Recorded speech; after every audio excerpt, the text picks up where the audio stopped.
Elon Musk ने एक बड़ा महत्वपूर्ण जो है वो ऐलान किया है यूएसए में। आप जानते हैं कि ट्रंप के साथ ट्रंप के कैंपेन में वो लीडिंग पर्सन थे। ना केवल उन्होंने ट्रंप के लिए, रिपब्लिकन पार्टी के प्रेसिडेंशियल कैंडिडेट के लिए कैंपेन की, एक्टिव कैंपेन, बट उन्होंने ऐसा कहा जाता है कि 250 बिलियन के आसपास जो है डॉलर्स में फंड भी जो है वो दिया है उनके कैंपेन के लिए।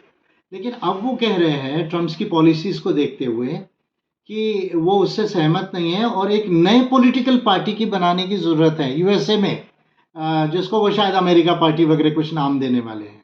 आप जानते हैं यूएसए में मेनली दो पार्टीज़ है।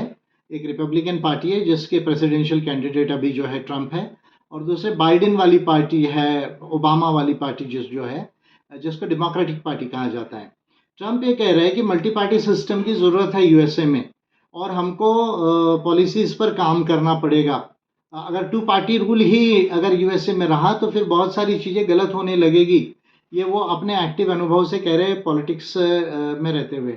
अब दुनिया में के पहले 5 सबसे अमीर लोगों में ट्रंप है।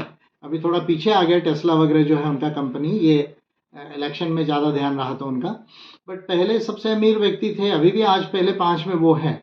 एक दुनिया के सबसे पहले 5 अमीर लोगों में से जो व्यक्ति वो कह रहा है कि पॉलिटिकल पार्टी में बनाऊंगा, वो उसको बनाने की ज़रूरत है और अमेरिका को मल्टी पार्टी सिस्टम की ज़रूरत है और हमको अपने पॉलिसी के हिसाब से, अपने व्यू के हिसाब से अमेरिका को एक विजन देने की ज़रूरत है।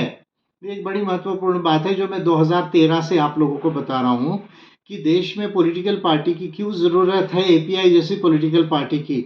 और मैं 2013 से ही आपको कह रहा हूँ कि जो पॉलिटिक्स ऑफ पॉलिसीज़ हमने जो की है, जो वेरियस पॉलिसीज़ के ऊपर एपीआई ने पॉलिटिक्स किया है, उससे देश में बहुत बड़ा बदलाव आया है। पूरे देश को एक ह्यूमैनिटेरियन, डेमोक्रेटिक और साइंटिफिक इंडिया बनाने के लिए किस तरह की पॉलिसीज़ की ज़रूरत है, वो तो सबसे पहले मैंने जो है वो एपीआई के माध्यम से पूरे देश को बताया।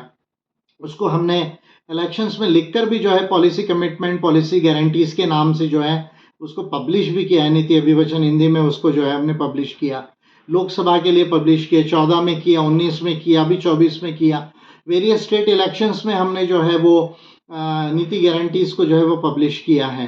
तो ये जो मैं आप लोगों को हरदम जो ऑफिस बेरर्स और कार्यकर्ताओं को ये बताते रहा हूँ 2013 से कि चाहे इंडिया में कितनी भी पॉलिटिकल पार्टीज़ हो, लेकिन हमको एक ऐसी पॉलिटिकल पार्टी की ज़रूरत है जो देश में हर व्यक्ति को, हर इंडियन सिटीज़न को एक सिटीज़न मानकर, एक इंसान मानकर, हर व्यक्ति, हर परिवार, हर कम्युनिटी, हर रीजन, हर स्टेट का डेवलपमेंट जो है वो बिल्कुल डेमोक्रेसी के आधार पर, ह्यूमन राइट्स के आधार पर, रूल ऑफ लॉ के आधार पर जो है वो कर सके, साइंस और टेक्नोलॉजी के आधार पर कर सके, ह्यूमैनिज्म के आधार पर कर सके।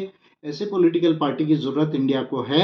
ये बात मैं आपको 2013 से कम ज़्यादा बताते रहा हूँ और आप लोगों के आगे राइटिंग में इन चीज़ों को मैं डिक्लेयर करने वाला पहला लीडर हूँ।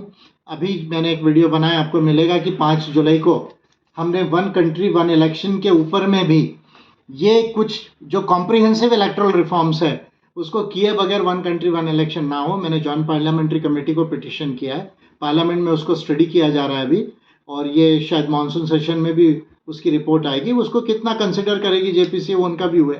पीपी चौधरी उसके चेयरपर्सन है। तो मैं आप लोगों को ये बताना चाह रहा हूँ कि देश में हम लोगों ने हर इश्यू पर इंडिया को एक मॉडर्न, साइंटिफिक, ह्यूमैनिटेरियन और डेवलप्ड कंट्री बनाने के लिए ओवरऑल पॉलिसीज़ को डिक्लेयर किया है। उन तरह की पॉलिसीज़ को हमने जो है वो डिक्लेयर किया।